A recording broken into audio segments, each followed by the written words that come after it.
Bab 1166. Dengan dukungan semua wanita etiket, Xiao Weiwei berhasil mengambil langkah pertama untuk mengambil alih perusahaan etiket Sang Mei.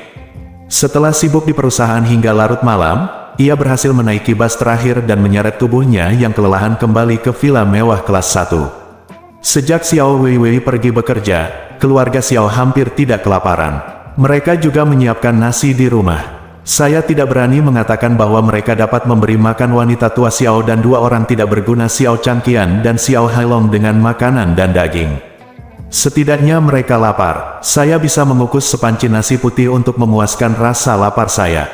Ketika Xiao Wei kembali ke rumah, Nyonya Xiao baru saja selesai menyajikan Xiao Changqian dan Xiao Hailong dan makan nasi putih. Dia mencuci setengah mangkuk nasi dengan air mendidih, menaburkan sedikit garam ke dalamnya, dan makan sendiri.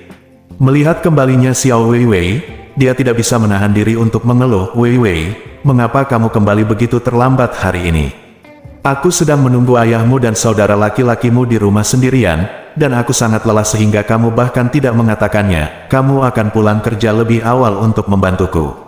Xiao Weiwei berkata dengan nada meminta maaf. "Maaf, Nenek, ada banyak hal yang harus dilakukan perusahaan, jadi butuh waktu lebih lama." Nyonya Xiao tua berkata tidak puas, "Bukankah itu hanya untuk menjadi nyonya rumah? Aku akan kembali dengan uangnya setelah semuanya selesai. Kenapa kamu datang terlambat?" Petik 2. Xiao Hailong, yang sedang berbaring di tempat tidur, mau tidak mau berkata, "Iya, Weiwei, aku benar-benar ingin makan semangkuk telur yang diawetkan dan bubur daging tanpa lemak hari ini. Dan aku berkata bahwa ketika kamu kembali segera setelah menghasilkan uang, aku akan membeli setengah kati daging babi dan 2 telur yang diawetkan, tapi aku punya telah menunggu sampai sekarang." Xiao Changqian, yang berbaring di sebelah Xiao Hailong, menghela nafas dan berkata, "Weiwei, ayah mengalami kram selama 2 hari terakhir ini. Rasa sakitnya sangat menyiksa ketika aku bangun, dan itu tidak akan terjadi, menjadi lebih baik untuk sementara waktu. Tampaknya saya menderita malnutrisi parah dan kekurangan kalsium selama periode ini. Dapatkah Anda memikirkan cara untuk membeli sekotak tablet kalsium untuk ayah?" Xiao Weiwei melihat betapa menyedihkannya ayah dan saudara laki-lakinya. Dia tampak sangat tertekan di hatinya. Dia ingin menceritakan kepada mereka semua tentang pengalamannya hari ini dan memberitahu mereka bahwa Marven memberi dirinya kesempatan bagus untuk mengelola perusahaan dan memberi dirinya gaji bulanan 10,000 yuan. Namun, ketika dia memikirkan penjelasan Ye Chen dan tidak ingin menimbulkan masalah dan tetap diam, dia menahan dorongan hatinya, menekan masalah tersebut, dan berkata, "Ayah, saudara, jika kalian berdua terus bersikeras, perusahaan akan menyesuaikannya untuk saya. Jika saya mendapat posisi itu, izinkan saya menjadi manajer. Gaji bulanannya bisa 10.000 yuan. Saya akan mencari departemen keuangan besok untuk mendapatkan gaji setengah bulan di muka. Maka saya pasti akan meningkatkan kondisi kehidupan keluarga kami." Xiao Changqian sangat terkejut. Dia bertanya, "Weiwei, apakah semua yang kamu katakan itu benar? Apakah kamu benar-benar menjadi manajer di perusahaan?" Xiao Hailong juga bertanya dengan tergesa-gesa, "Weiwei, apakah kamu benar-benar akan diberi 10.000 yuan a bulan?" Xiao Weiwei mengangguk dan berkata dengan serius, "Ini benar-benar 10.000 yuan sebulan." Setelah mengatakan itu, dia mengeluarkan ponsel terbaru yang dibelikan Ye Chen untuknya, dan berkata dengan penuh rasa terima kasih, "Bos mengira saya tidak memilikinya. Tidak, nyaman bagiku menggunakan ponsel dan bekerja, jadi aku diberikan satu sebagai hadiah istimewa." Petik 2. Aku pergi. Xiao Hailong tiba-tiba menjadi bersemangat dan berseru, "Kakak, kamu akan pergi ke menjadi sangat sukses. Dengan ponsel lebih dari 10.000 yuan, Anda bos memberikannya sambil berkata, itu sangat murah hati." Nyonya Xiao tua di samping juga menangis karena kegembiraan. Dia tersedak oleh isak tangis dan berkata, "Jika Weiwei benar-benar bisa mendapatkan 10.000 yuan sebulan, itu akan menjadi lebih dari 300 yuan sehari. Dengan begitu banyak uang, kehidupan keluarga kami akan jauh lebih baik." Petik 2. Saat dia mengatakan itu, Nyonya Xiao menghitung, daging babi sekarang hanya harganya sekitar 20 yuan per kati, dan harga beras biasa sekitar 3 yuan per kati. Keluarga kami beranggotakan 4 orang, 1 pon daging babi, 2 pon beras sehari, dan beberapa sayuran, hanya berharga 70 atau 80 yuan untuk makanan paling banyak. Jika kita membeli beberapa botol susu setiap hari untuk menambah kalsium, 100 yuan sudah cukup. Sekarang, Chang Qian dan Hailong juga bisa minum obat untuk mempercepat pemulihan. Bahkan jika mereka menghabiskan 100 yuan lagi sehari, di sana masih tersisa 100 yuan. Xiao Hailong menangis, "Nenek, saya akhirnya bisa meminumnya setiap hari." Sajikan daging. Ya, Nyonya Xiao tua menghela nafas, lalu berkata, "Kapan kamu dan ayahmu pulih, kamu juga akan mendapatkan pekerjaan. Kamu tidak berani berharap menghasilkan banyak uang, tetapi kalian berdua bagi seorang individu, selalu lebih dari cukup untuk mendapatkan 5 atau 6 ribu sebulan. Oleh maka keluarga kita akan memiliki penghasilan 15 ribu atau 6 ribu sebulan. Pada hari itu, kita akan dapat melewati hari ini." Xiao Weiwei mendengar ini, hatiku merasa sedih. Dia berpikir dalam hati, keluarga Xiao di masa lalu tidak berani mengatakan bahwa mereka kaya, tetapi setidaknya mereka memiliki aset puluhan juta atau bahkan ratusan juta. Saat itu, sebuah keluarga harus melakukannya makan puluhan ribu dolar sebulan hanya untuk makan. Uang cepat atau bahkan lebih. Petik 2. Tetapi pada saat itu, semua orang tidak puas, selalu merasa bahwa hidup tidak cukup baik, dan mencoba segala cara untuk mengejar ketertinggalan dari orang lain. Petik 2. Sekarang, setelah mengalami begitu banyak hal, sikap keluarga terhadap kehidupan telah berubah. Permintaan akan makanan juga turun drastis. Petik 2. Dulu, betapapun enaknya makanan, saya tidak pernah puas. Tapi sekarang, selama saya bisa makan 1 kali makan daging setiap hari dan menabung sedikit setiap hari, di mata keluarga saya, itu sudah menjadi mimpi. Ini hari yang baik. Petik 2. Meskipun menyedihkan kalau dipikir-pikir, sungguh ironis. Ketika Xiao Weiwei memikirkan hal ini, penampilan Ye Chen muncul di benak Xiao Weiwei, dan dia berpikir dalam hatinya, orang-orang seperti Ye Chen lah yang paling praktis, bahkan dalam kehidupan yang paling miskin, dia bisa menjalani kehidupan yang membumi. Ketika dia menjadi Tuan Ye, yang dihormati oleh semua orang di kelas atas kota Ling, dia juga bisa menjalani kehidupan yang membumi bersama Xiao Churan tanpa melupakannya, niat aslinya. Suatu pemikiran pada titik ini, dia mengeluarkan ponselnya dan diam-diam menambahkan pesan WeChat Ye Chen. Ye Chen baru saja selesai makan. Qin Gang meneleponnya. Setelah panggilan tersambung, dia berkata dengan hormat, "Tuan Ye, Aoxue memberitahu saya bahwa Anda meminta saya mengadakan jamuan makan di rumah untuk menghibur semua orang. Saya tidak tahu kapan kamu akan melakukannya, apakah lebih nyaman?" Ye Chen berkata, "Hari ini sudah hari Kamis, jadi kami akan menjadwalkan sementara Jumat malam.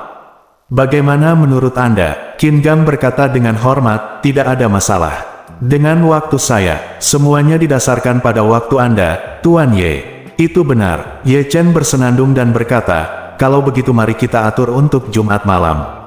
Anda dapat membantu saya mengundang semua orang."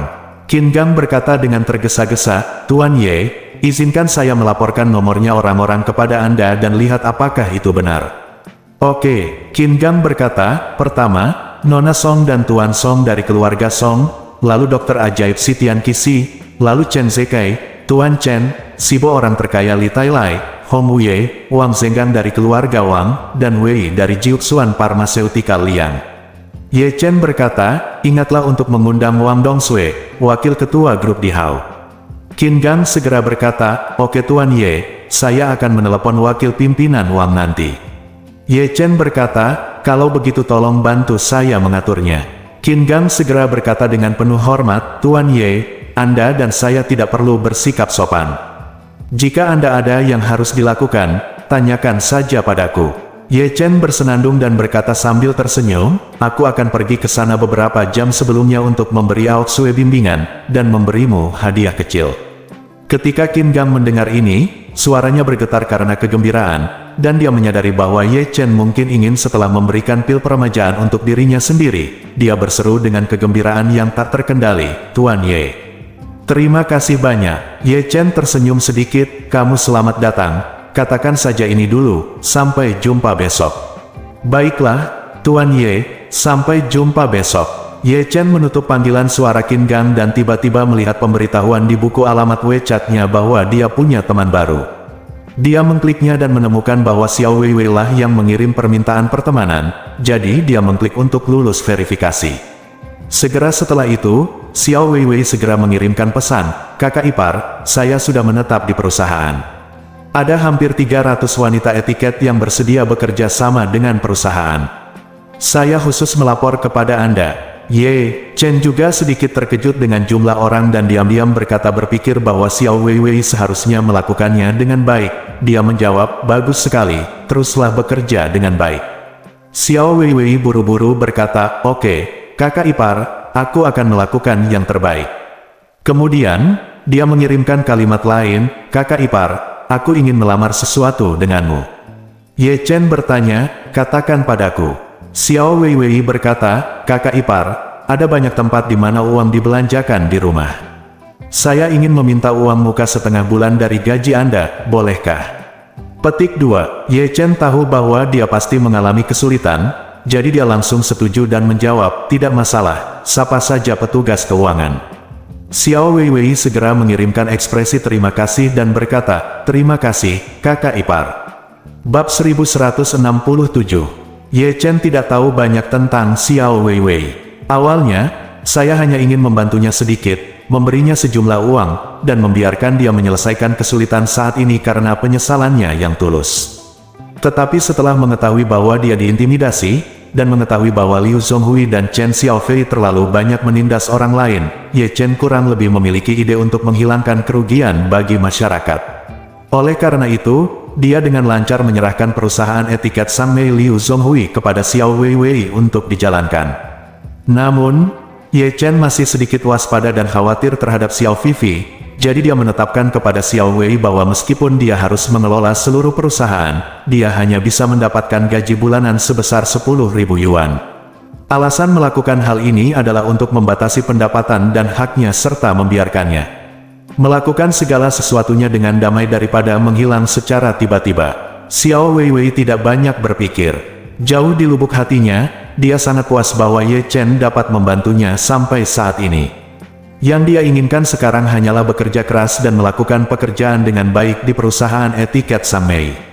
Berpegang pada gagasan bahwa lebih banyak hal lebih buruk daripada lebih sedikit, Ye Chen tidak memberitahu istrinya Xiao Churan tentang masalah ini. Apalagi Xiao Churan memang terlalu sibuk akhir-akhir ini. Setelah makan, ia langsung lari ke ruang belajar untuk terus bekerja tanpa ada penundaan. Xiao Churan kini telah mulai bersiap untuk tawaran renovasi Hotel Bintang 6M Grand Group. Karirnya sedang meningkat dan secara mengejutkan dia giat. Dalam kata-katanya, dia sekarang sangat berharap untuk berbagi sebagian dukungan untuk keluarga dengan Ye Chen beban. Ye Chen merasa sedikit tertekan saat melihat istrinya harus bekerja lembur sepulang kerja. Jadi, dia mencuci beberapa buah dan membawanya ke atas menuju ruang kerja. Di ruang belajar, Xiao Churan asyik menggambar gambar desain di depan komputer di atas meja. Melihat betapa perhatiannya dia, Ye Chen takut kemunculannya yang tiba-tiba akan membuatnya takut, jadi dia terbatuk ringan, menarik perhatian Xiao Churan. "Ahem, Churan." Xiao Churan mendengar suara itu, kembali menatap Ye Chen, dan berkata sambil tersenyum, "Suamiku, mengapa kamu ada di sini?" Ye Chen berjalan ke arahnya, meletakkan buah di atas meja, dan berkata, Aku mencuci beberapa buah untukmu. Makan lebih banyak. Bekerja di depan komputer terlalu lama setiap hari akan menyebabkan radiasi. Makan lebih banyak buah untuk menambah vitamin dapat mengurangi bahaya radiasi." Petik 2. Xiao Churan tersenyum manis dan berkata, "Terima kasih suamiku." Setelah mengatakan itu, dia mengambil stroberi terbesar dan paling merah dari piring buah. Dia tidak memakannya, tetapi menaruhnya langsung ke mulut Ye Chen, dan berkata sambil tersenyum, "Suamiku, kamu harus makan ini." Ye Chen tersenyum dan berkata, "Aku sudah memakannya. Kamu bisa memakannya sendiri dan jangan khawatirkan aku." Xiao Churan cemberut dan berkata, "Berpura-pura marah, jika kamu tidak makan itu, kalau begitu aku juga tidak akan memakannya." Setelah itu, dia bergumam dengan marah, "Kamu bahkan tidak makan ketika seseorang memasukkannya ke dalam mulutmu. Ini terlalu menyedihkan." Ketika Ye Chen mendengar ini, dia buru-buru membuka mulutnya dan mengambil stroberi tersebut bersama dengan kedua jari Xiao Churan. Ia menelan semuanya ke dalam mulutnya. Tidak hanya itu, tapi juga dengan sengaja menggunakan sedikit tenaga untuk menggigit jari-jarinya. "Ups!" Xiao Churan berteriak, dan kemudian dia menyadari bahwa Ye Chen telah menyerangnya secara tiba-tiba. Dia buru-buru berpura-pura ketakutan dan berkata, "Ups." Dia berbaik hati memberi makan anak anjing itu, tetapi dia digigit oleh anak anjing itu, anak anjing. Petik 2. Ye Chen membuka mulutnya dan berkata dengan samar sambil makan stroberi, "Oke, jika kamu mengatakan bahwa suamimu adalah anak anjing, lalu siapa kamu?" Xiao Churan mendengus dengan arogan dan berkata, "Tentu saja aku yang memberi makan anak anjing itu adalah pemilik anak anjing itu." Ye Chen tersenyum dan berkata, "Jika aku masih anak anjing, maka kamu akan menjadi tulang di mulutku."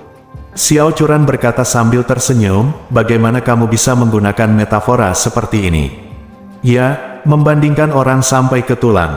Ye Chen berkata dengan serius, "Apakah kamu tidak tahu bahwa anak anjing adalah makanan yang paling protektif? Dengan tulang di mulutnya, ia tidak akan melepaskannya bahkan jika langit runtuh. Jika ada yang berani melakukannya merebutnya, ia harus bertarung sampai mati." Xiao Churan sangat tersentuh ketika dia melihat tatapan serius Ye Chen, dan tidak bisa menahan diri untuk tidak berkata dengan malu-malu, "Dalam hal ini, aku hanya akan menjadi tulang untuk kamu pegang."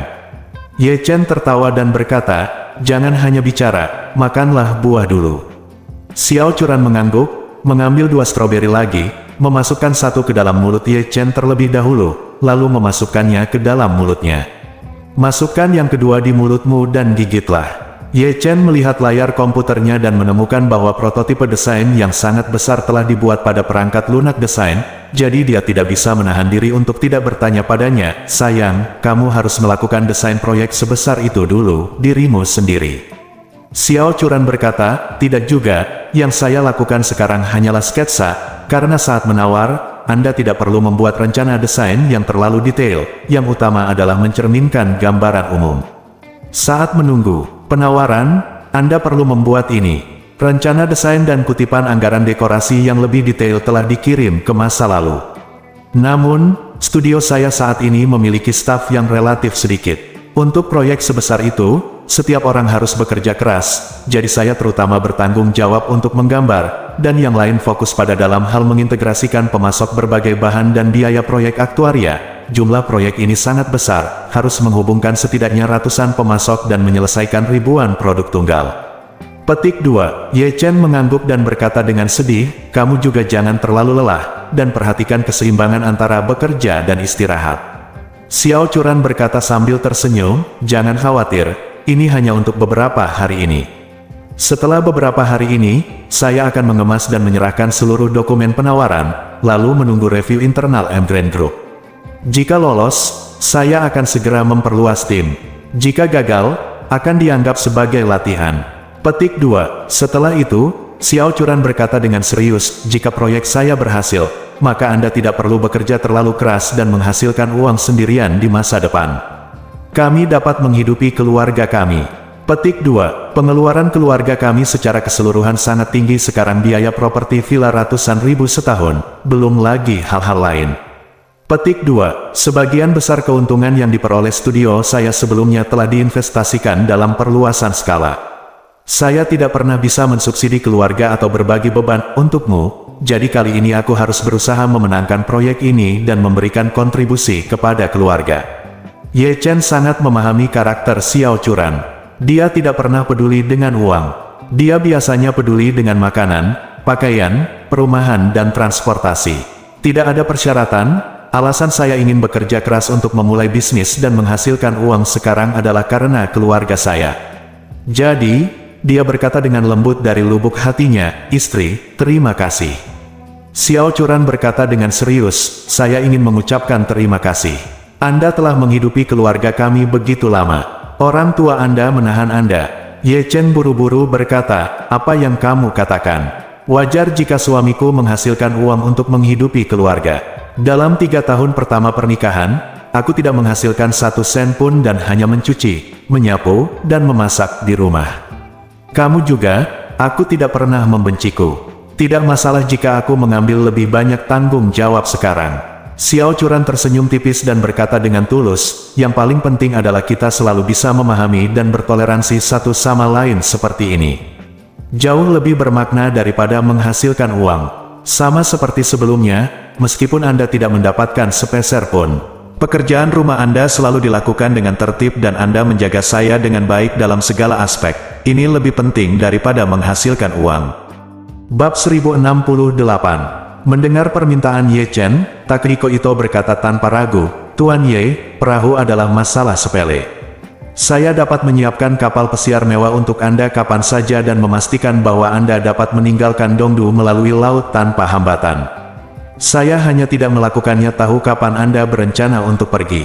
Ye Chen bertanya kepadanya, berapa lama waktu yang dibutuhkan untuk kembali ke Tiongkok melalui laut. Takehiko Ito berkata, kapal pesiar mewah umumnya berukuran lebih besar. Kapal besar memiliki stabilitas tinggi dan ketahanan yang kuat terhadap angin dan ombak, namun kecepatannya akan sedikit lebih lambat. Kecepatan rata-rata per jam hanya sekitar 50 atau 60 km per jam. Dari sini menuju kota Ling harus menuju muara sungai Jiutian di kota Suidu. Jaraknya adalah sekitar 2000 km dan dibutuhkan setidaknya 30 pelayaran jam, katanya. Takehiko Ito menambahkan, tetapi karena kami masuk dan keluar negara secara ilegal, perlu waktu untuk berurusan dengan penjaga pantai, dan kecepatannya pasti akan melambat ketika kita berlabuh. Jadi saya perkirakan kita akan tiba di perairan dari ibu kota musim dingin. Ini akan memakan waktu setidaknya 35 jam. Ye Chen mendecakkan bibirnya dan berpikir, 35 jam. Ini memang agak lama. Takehiko Ito mengangguk dan berkata tak berdaya, kalau mau menyelinap, ini yang tercepat. Ya, kamu juga tahu kalau penyelundupan pada dasarnya lewat laut. Kalau kamu menyelundupkan dari benua Asna ke Beimen, kamu akan melakukannya harus terapung di laut selama lebih dari sebulan. Ye Chen berkata, ini hanya ke kota air. Dibutuhkan setidaknya beberapa jam dari Suidu ke Lingxi, kan? Takehiko Ito menjelaskan, jika kamu masih naik perahu dari Suidu ke Lingxi, mungkin akan memakan waktu 7 atau 8 jam lagi. Tetapi jika Anda sedang terburu-buru, saya sarankan Anda pergi ke darat di Suidu, lalu naik helikopter ke kota Ling. Dalam hal ini, Anda akan melakukannya tiba lebih dari 1 jam. Mendengar ini, Ye Chen langsung berkata, baiklah, kalau begitu, saya akan mengganggu Anda. Tuan Ito menyiapkan perahunya secepatnya. Saya ingin berangkat malam ini. Takehiko Ito dan Nanako Ito sama-sama terkejut. Ayah dan putrinya berkata serempak, berangkat malam ini. Ye Chen mengangguk dan berkata dengan sungguh-sungguh, Song Tuangrong mengambil penerbangan kembali dan tiba di kota Ling dalam lebih dari 2 jam. Saya tidak mengambil ingin terbang secara langsung. Lagi pula, sepanjang musim dingin Departemen Kepolisian Metropolitan berpikir bahwa hidup atau mati Wanting tidak pasti, dan mereka melakukan yang terbaik untuk mencari. Di sana, di Bea Cukai, kita semua terhubung ke internet dengan mereka. Jika Wanting tiba-tiba meninggalkan negara itu melalui Bea Cukai, Departemen Kepolisian Metropolitan Dongdu pasti akan mendapatkan beritanya sesegera mungkin, dan kemudian Bea Cukai dapat langsung menahan orang tersebut dan menyelidikinya. Saat dia berkata, Ye Chen menambahkan, selain itu, Song Tianning dan Song Honor, ayah dan anak, masih harus memantau sepenuhnya keberadaan Wanting. Begitu dia muncul di Bea Cukai, dia akan terungkap sepenuhnya, jadi berhati-hatilah, biarkan dia terus berada di depan dunia luar. Tetap hilang, dan lalu diam-diam meninggalkan negara Beihai dan kembali ke kota Ling. Ito Nanako merasa sedikit kecewa saat ini, dan Ito Takehiko di sebelahnya berkata, Tuan Ye, tidak mudah untuk datang ke sini, mengapa tidak tinggal beberapa hari? Ya Tuhan, izinkan saya melakukan yang terbaik sebagai Tuan Tanah. Ye Chen tersenyum tipis, saya menghargai kebaikan Tuan Ito, tetapi masalah ini memang sangat penting. Jika terus ditunda, saya khawatir akan terjadi sesuatu di Ling kota. Bagaimanapun juga, kakek Wanting masih di kota Ling. Takehiko Ito tiba-tiba mengerti dan buru-buru berkata, saya mengerti. Ini memang mendesak. Jika tidak, saya akan meminta orang menyiapkan kapalnya sekarang, dan kemudian menjaga hubungan dengan penjaga pantai. Cobalah berangkat pada jam 1 atau 2 malam ini.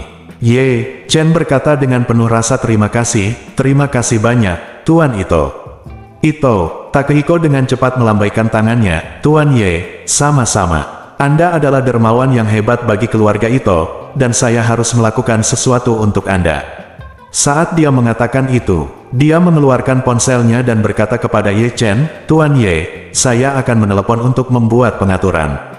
Mohon permisi dulu. Ye Chen mengangguk dan berkata, saya juga ingin menelepon untuk menyelesaikan masalah rumah tangga.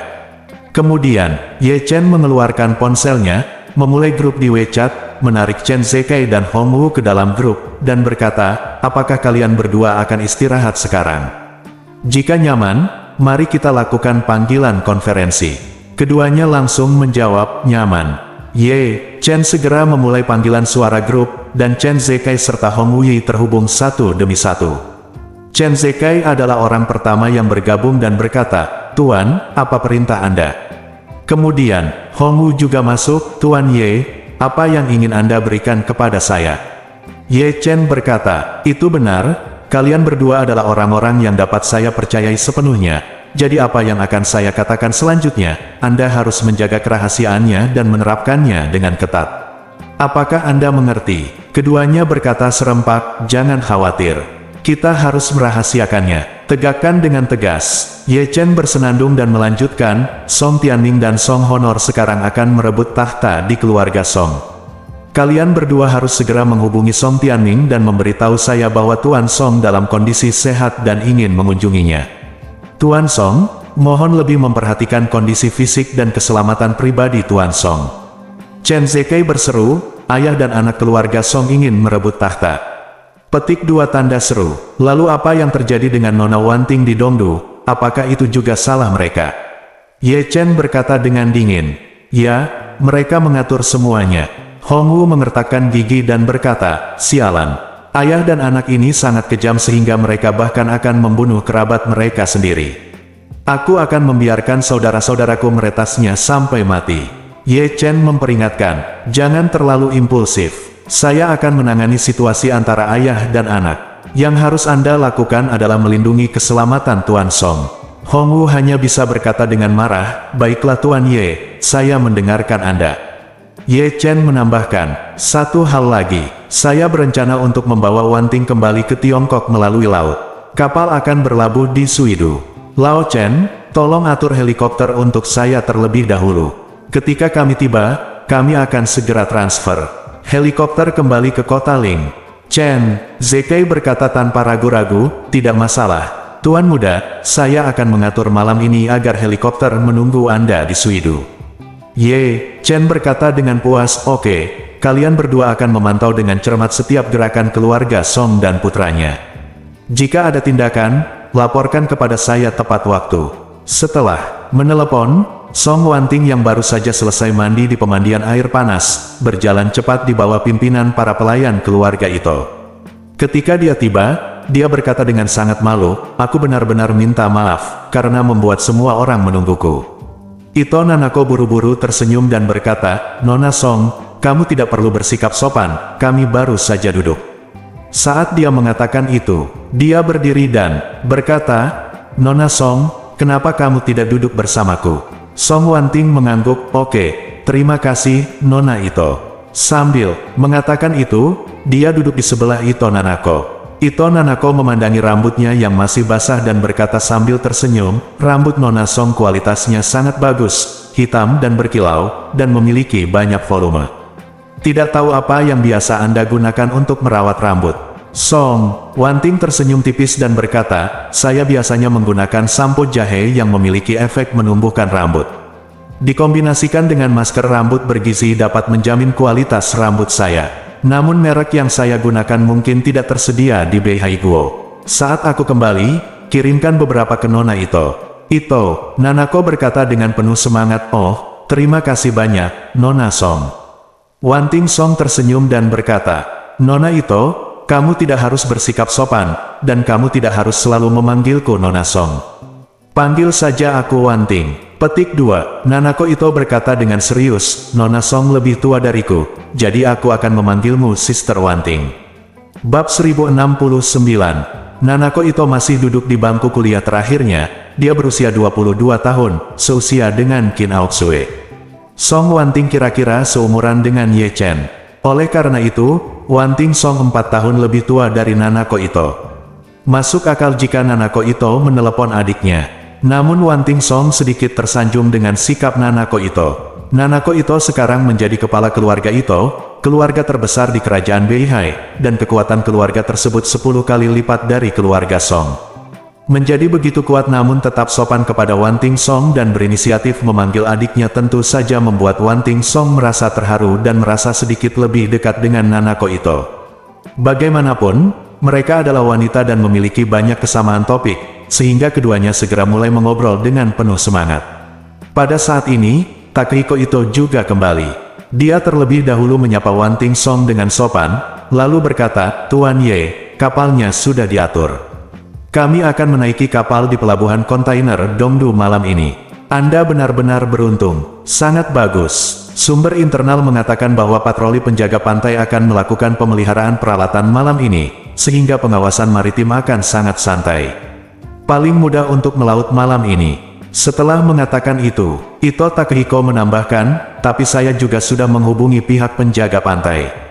Saya sudah menyapa. Jika mereka membuat perubahan apapun, mereka tidak akan melakukan pemeriksaan apapun di kapal yang Anda tumpangi." "Oke." Ye Chen mengangguk puas dan berkata, "Tuan Lao Ito adalah bertanggung jawab atas masalah ini." Takehiko Ito dia berkata dengan hormat, "Tuan Ye, Anda tidak perlu bersikap begitu sopan kepada saya." Ingin Song, yang sedang berbisik kepada Nanako, tiba-tiba mendengar ini dan bertanya pada Ye Chen dengan tergesa-gesa, "Apakah kita berangkat malam ini?" Ye Chen mengangguk dan berkata, "Ayo berangkat dengan perahu malam ini." Song Wanting merasa cemas dan buru-buru bertanya, "Tuan Ye, apakah ada sesuatu yang terjadi di kota Ling?" Ye Chen tidak memberitahunya tentang Song Tianming dan Song Honor membius Tuan Song, jadi kemudian dia tersenyum tipis dan berkata, "Jangan terlalu banyak berpikir, tidak terjadi apa-apa. Hanya saja aku ingin membawamu kembali ke pedesaan dengan tenang tanpa mengganggu siapapun." Petik 2. Song Wanting mengangguk ringan dan berkata penuh syukur, "Terima kasih atas kerja keras Anda, Tuan Ye." Petik 2. Setelah mengatakan itu, dia memandang Takehiko Ito dan Nanako Ito, membungkuk sedikit dan berkata, "Tuan Ito, Nona Nanako, terima kasih atas bantuan dan perhatian Anda." Petik 2. Nanako Ito buru-buru berkata, "Kakak Wanting, kamu dan Nanako Kian jangan terlalu sopan. Jangan lupa bahwa kamu adalah saudara perempuanku, dan kami adalah saudara perempuan yang baik. Mulai sekarang, ini akan menjadi rumahmu. Jika kamu datang ke Beihai Negara kapan saja, harap tetap di rumah." Dengan itu, Nanako Ito melihat lagi Siang Ye Chen berkata dengan sangat enggan, "Hal yang sama berlaku untuk Tuan Ye Chen. Harap diingat, Tuan Ye Chen, ini akan selalu menjadi tuan rumah Ye Chen di negara Beihai." Ye Chen mengangguk sedikit dan berkata sambil tersenyum, "Jangan khawatir, saya akan mengingatnya." Takehiko Ito buru-buru berkata, "Ngomong-ngomong, bukankah Nona Song ingin bekerja sama dengan Nippon Steel? Apakah Anda ingin saya menelepon Shinwa Watanabe dan memintanya untuk menandatangani perjanjian kerja sama dengan Anda terlebih dahulu?" Song Wanting berkata dengan terkejut, "Tidak." Ketika dia berbicara, Ye Chen memimpin dan bertanya, "Apakah ini orang yang sangat kredibel? Apakah situasi Wanting akan bocor ke dunia luar?" Takehiko Ito meyakinkan, "Jangan khawatir, Tuan Ye, Watanabe Shinkasu pasti akan dapat diandalkan. Saya akan memberitahunya untuk menjaga rahasia dengan ketat, dan dia pasti tidak akan katakan omong kosong." Ye Chen mengangguk, "Oke, dalam hal ini, tolong bantu Tuan Ito mengundangnya, dan saya akan menandatangani kontrak malam ini." Song Wanting buru-buru berkata, "Tuan Ye, apakah ini pantas?" Meskipun dia juga ingin memenangkan perjanjian kerjasama dengan Nippon Steel, hal tersebut sama sekali bukan negosiasi kerjasama bisnis biasa, melainkan sepenuhnya memanfaatkan kebaikan Takehiko Ito. "Saya sangat khawatir Ye Chen akan berhutang terlalu banyak pada Takehiko Ito demi dirinya sendiri." Ye Chen tersenyum tenang saat ini dan berkata, "Kamu tidak perlu khawatir tentang masalah ini, biarkan aku memutuskan semuanya." Song Wanting ingin mengatakan sesuatu yang lain, tetapi menyerah setelah memikirkannya. Dia tahu bahwa dia berutang terlalu banyak pada Ye Chen. Bagaimanapun, hidupnya adalah miliknya, dan hatinya juga miliknya. Selama dia mengangguk, tubuhnya dan bahkan seluruh keluarga Song bisa menjadi miliknya, jadi dia tidak perlu peduli terlalu banyak berapa banyak hutangmu padanya. Ye Chen teringat sesuatu dan berkata kepada Takehiko Ito, "Ngomong-ngomong, Tuan Ito, saya ingin merepotkan Anda untuk melakukan satu hal lagi untuk saya." Takehiko Ito berkata dengan tergesa-gesa, "Tolong beritahu saya." Ye Chen berkata, "Apa adalah nama wakil presiden Nippon Steel yang berhubungan dengan Wanting?" "Hashimoto Konsou, kan?" Petik 2. Ya, Takehiko Ito mengangguk, itu Hashimoto Konsou. Ye Chen mencibir dan berkata, kamu kirim beberapa prajurit keikat dia untukku, tapi jangan kirim dia ke sini setelah kamu mengikatnya. Bawa dia langsung ke dermaga dan masukkan dia ke kabin. Aku akan membawa binatang ini ke kota Ling. Takehiko Ito, dia berkata tanpa ragu-ragu, baiklah Tuan Ye, saya akan segera mengaturnya. Meski Hashimoto Chika merupakan eksekutif senior Nippon Steel dan bisa dibilang sosok yang terhormat, dibandingkan dengan keluarga Ito, ia masih tertinggal jauh. Dia biasanya hanya membawa paling banyak seorang sopir dan 2 pengawal, tapi dia pasti tidak mampu membeli seorang prajurit yang merupakan orang teratas di kerajaan Beihai, jadi dia mengirim beberapa prajurit untuk menculiknya, yang mana sangatlah mudah. Takehiko Ito mengatur kedua hal tersebut dengan tertib. Ia meminta para pejuang keluarganya untuk segera mengikat Hashimoto Konsen, dan pada saat yang sama, ia menelepon Watanabe Shinkazu, ketua Nippon Steel, dan mengundangnya ke rumahnya untuk berdiskusi. Meskipun Shinkazu Watanabe adalah ketua Nippon Steel, dia sangat menghormati Takehiko Ito dan langsung datang.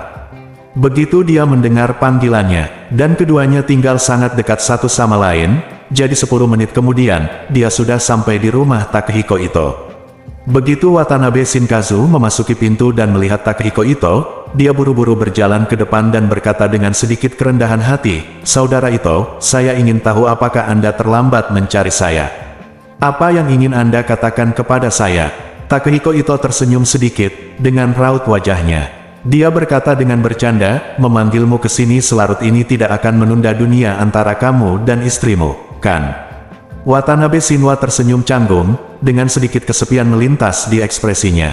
Meskipun Watanabe Shinkazu berusia hampir sama dengan Takehiko Ito tahun ini dan kondisi fisiknya lebih baik, dia agak tidak bisa diungkapkan dengan kata-kata hanya jika menyangkut masalah antara pria dan wanita. Dia tidak tahu apa yang terjadi dengannya. Tubuhnya bagus di mana-mana, tetapi kemampuannya di bidang itu semakin buruk. Semula, ia dan istrinya berhubungan seks sebagai pasangan minimal 3 kali dalam seminggu, dan dianggap harmonis. Namun dalam 2 tahun terakhir, keinginan dan kemampuan di bidang ini anjlok. Dari 3 kali seminggu sekali, hingga 2 minggu sekali. Sekarang, dia telah mencapai keadaan di mana dia jarang melakukannya bahkan sebulan sekali. Watanabe Shinkazu telah mengunjungi banyak rumah sakit dan berkonsultasi dengan banyak ahli. Namun tanggapan yang mereka berikan adalah bahwa kemampuan di bidang ini terkadang tidak ada hubungannya dengan kondisi fisik secara keseluruhan. Beberapa orang jelas sangat sehat, bahkan sangat kuat, namun mereka tidak pandai dalam hal itu. Tapi beberapa orang terlihat jelas seperti mereka akan jatuh saat angin bertiup, tapi mereka sangat kuat dalam aspek itu. Kebugaran jasmani tidak bisa disamakan dengan kemampuan di bidang itu. Apalagi mengobati kemampuan di bidang itu sangat merepotkan. Ada yang degenerasi fisiologis, ada yang degenerasi neurologis, dan ada pula yang degenerasi psikologis.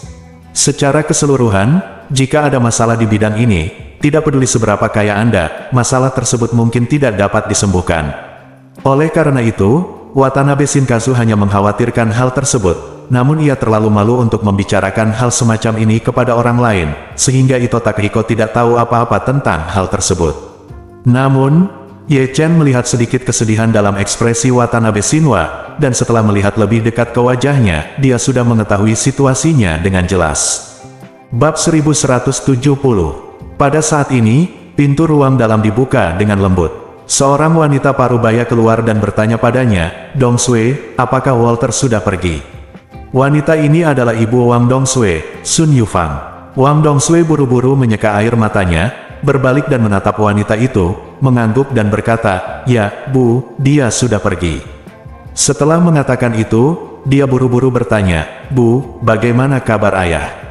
Sun Yufang menghela nafas. Dia nadanya adalah, masih seperti itu, aku belum bangun. Saat dia mengatakan itu, dia melihat Wang Dongsue baru saja menangis, jadi dia buru-buru melangkah maju dan bertanya dengan prihatin, Dongsue, kenapa kamu menangis? Apa yang kamu lakukan, yang diceritakan Walter padamu? Bukankah dia bilang apakah kamu sudah menemukan sumber ginjal untuk ayahmu? Apa yang akan terjadi selanjutnya? Wang Dongsue menghela napas dan berbisik, sumber ginjal telah ditemukan, tetapi yang dia maksud adalah dia ingin aku menemukannya bekerja untuknya dan pada saat yang sama menjadi kekasihnya. Apa? Sun Yufang tiba-tiba membuka matanya dan berseru, bukankah orang ini adalah teman lamamu? Bagaimana dia bisa begitu tak tahu malu? Wang Dongsui berkata tanpa daya, saya juga tidak menyangka, beberapa tahun setelah lulus, dia menjadi seperti ini. Sun Yufang berkata dengan tergesa-gesa, tidak bisakah kita memberinya lebih banyak uang? Jika sumber ginjalnya adalah 2 juta, kami akan memberinya 4 juta, atau 6 juta, selama dia dapat membantu menemukan sumber ginjal dan memastikan ayah Anda dapat melakukan transplantasi tepat waktu. Kami akan bersedia melakukannya meskipun itu berarti menjual ginjalnya, Pot. Wang Dongsui menggelengkan kepalanya dan berkata dengan serius, ayah Walter ini adalah Taipan Real Estate terkenal di Federasi Utara, dan keluarganya sangat berkuasa. Tidak peduli bagaimana asetnya dihitung, pasti ada puluhan miliar koin Federasi Utara. Bagaimana dia bisa peduli dengan sedikit uang kita? Sun Yufang menangis dan berkata tanpa daya, lalu apa yang harus aku lakukan? Ayahmu sangat bodoh. Jenis darah negatif ini adalah panda darah, yang hanya dimiliki 1 dari ratusan ribu orang. Sangat sulit menemukan seseorang dengan golongan darah yang sama dengannya. Anda perlu menemukan seseorang dengan golongan darah yang sama, berhasil mencocokkan organ, dan orang lain bersedia melakukannya menyumbang, bahkan lebih sulit untuk mencapai langit. Sambil berbicara, dia menghela nafas dan menangis, kata dokter. Kata dokter, kondisi ayahmu saat ini bisa bertahan hingga 3 bulan. Jika dia bisa tidak menemukan ginjal lagi, bahkan Luo Jinxian yang agung tidak dapat menyelamatkannya. Wang Dongsui mengangguk dengan ekspresi menyakitkan dan berkata, Bu, tolong jangan menangis dulu, dan beri saya waktu untuk menemukan sumber ginjal. Sun Yufang tidak bisa menyembunyikan kegelisahannya dan terisak, dokter mengatakan bahwa kondisi fisik ayahmu berarti dia bisa menunggu paling lama 20 hari lagi. Jika sumber ginjal tidak dapat ditemukan dalam 20 hari, bahkan jika ginjal sumbernya ditemukan saat itu, kondisi fisiknya tidak memungkinkan dia untuk menjalani operasi. Wang Dongsui mengangguk dan berkata dengan serius, Bu, jangan khawatir, saya akan mencoba yang terbaik untuk menemukan solusi. Sun Yufang mengangguk ringan, dan dia sudah menangis. Wang Dongsui berkata dengan lembut, Bu, tolong tinggal di sini bersama ayah sebentar. Saya akan keluar dan mencari udara segar. Petik 2. Oke, silakan. Wang Dongsui keluar dari bangsal dan langsung menuju ke kamar halaman bawah bagian rawat inap rumah sakit. Saat ini hari sudah gelap, dan cuacanya relatif dingin, sehingga hanya ada sedikit orang di halaman. Dia mengeluarkan sebungkus rokok wanita dari sakunya, mengeluarkan satu dan memasukkannya ke dalam mulutnya, lalu mengeluarkan korek api, menekannya dengan cemas beberapa kali, lalu mematikan apinya, lalu menyalakan rokoknya. Dengan latar belakang kobaran api, wajahnya terlihat sangat jelek. Rokoknya dinyalakan. Wang Dongsui menggigit puntung rokok dengan lembut di bibir merahnya dan menghisapnya dengan kuat. Lingkungan sekitar sangat sunyi, dan Anda bahkan dapat mendengar suara unik tembakau yang dinyalakan. Wang Dongsui jarang merokok dan tidak suka merokok, namun karena dia telah bekerja sangat keras, dia sering merasa lelah dan kesal. Merokok pada saat ini dapat memberinya kelegaan. Asap keluar dari hidung halusnya, dan Wang Dongsui tanpa sadar meneteskan 2 baris air mata panas saat dia merasakan rangsangan yang disebabkan oleh nikotin di otaknya. Perkataan ibunya barusan terngiang-ngiang berulang kali di benaknya. Masa jendela yang tersisa bagi ayah saya untuk menjalani transplantasi organ hanya 20 hari.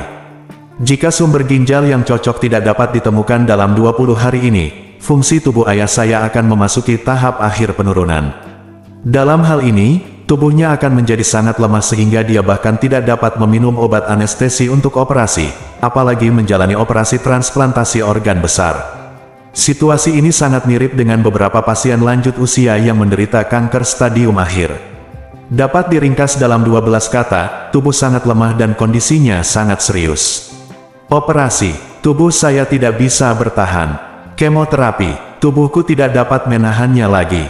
Pada akhirnya, tidak ada pilihan selain menggunakan perawatan paliatif.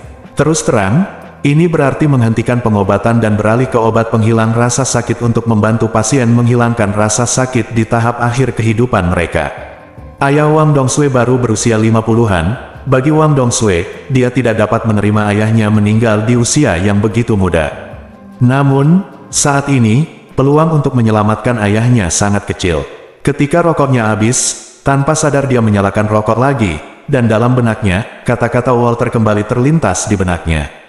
Pada saat yang sama, pertanyaan pilihan ganda secara tidak sadar muncul di benaknya. Soal pilihan ganda ini mempunyai dua pilihan. Opsi A, berjanji kepada Walter dengan imbalan kesempatan ayah untuk bertahan hidup. Opsi B, tolak Walter dan saksikan ayah meninggal. Wang Dongsue merasa sangat sakit karena ini adalah pertanyaan pilihan ganda paling kejam yang pernah dia hadapi selama lebih dari 20 tahun hidupnya. Pada saat yang sama, Walter sedang duduk di dalam Rolls-Royce dan baru saja meninggalkan rumah sakit. Nama lengkap Walter adalah Walter Horowitz, penduduk asli Persemakmuran Utara, dan keluarganya juga merupakan pengembang real estate terkenal di Persemakmuran Utara. Dia dan Wang Dongsue adalah teman sekelas di tahun-tahun awal dan selalu memiliki kesan yang baik terhadap Wang Dongsue. Namun karena Walter masih berada di bawah pengawasan keluarganya saat itu, dia tidak berani terang-terangan mengejar wanita Asuna. Namun, Walter saat ini telah mengalami perubahan yang mengejutkan dari Walter di masa mahasiswanya. Dia sekarang memiliki sumber daya dan inisiatif yang cukup dalam keluarganya, dan sekarang dia telah mendirikan bisnisnya di Yanguo dan mulai memasuki bidang real estate di Yanguo, jadi dia mulai melepaskan dirinya dalam sekejap. Hal pertama yang saya lakukan ketika saya melepaskan diri adalah menaklukkan kembali teman lama saya Wang Dongsue. Ini bukan hanya karena dia selalu memikirkan Wang Dongsue. Lebih penting lagi, Wang Dongsue telah memberikan kontribusi besar kepada Emgreen Group dalam beberapa tahun terakhir, dan kemampuan pribadinya telah sangat diakui oleh seluruh bidang real estate. Dia tidak hanya mampu tetapi juga mengetahui industri real estate Yanguo dengan sangat baik. Bagi pengusaha Amerika baru seperti Walter, jika dia dapat mengambil alih perusahaan tersebut, hal ini tidak hanya akan sangat membantu, tetapi juga akan menyelamatkannya dari banyak jalan memutar. Selain itu, Wang Dongsue memiliki nilai besar lainnya, yaitu dia mengetahui semua informasi rahasia grup di Hao. Industri real estate tampaknya fokus pada pembangunan dan penjualan properti, tidak mengembangkan teknologi tinggi atau memproduksi peralatan presisi apapun, dan tampaknya tidak memiliki banyak konten teknis atau banyak informasi rahasia. Namun faktanya, industri real estate memiliki lebih banyak informasi rahasia dibandingkan kebanyakan industri. Karena dekat dengan departemen terkait, perusahaan real estate besar seringkali memiliki pemahaman tentang arah perencanaan dan pembangunan kota sampai batas tertentu.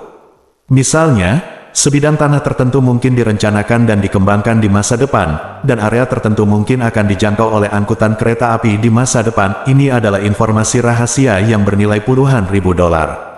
Selain itu, setiap bidang tanah dan setiap proyek harus ditender. Harga penawaran minimum merupakan rahasia inti yang mutlak, jika bocor akan menimbulkan kerugian yang sangat besar bagi perusahaan. Oleh karena itu, angan-angan Walter adalah menangkap Wang Dongsue dan kemudian mencerna informasi rahasia Emgreen Group yang dimilikinya. Segera setelah itu, Emgreen Group dilubangi selangkah demi selangkah dengan cara yang ditargetkan, dan akhirnya memanfaatkan tren tersebut untuk merebut seluruh pasar link. Pada saat ini, Walter melihat foto Wang Dongsue di ponselnya dengan ekspresi lucu di wajahnya, dan bergumam, "Wang Dongsue, kali ini, saya harus menaklukkan Anda sepenuhnya." Bersambung.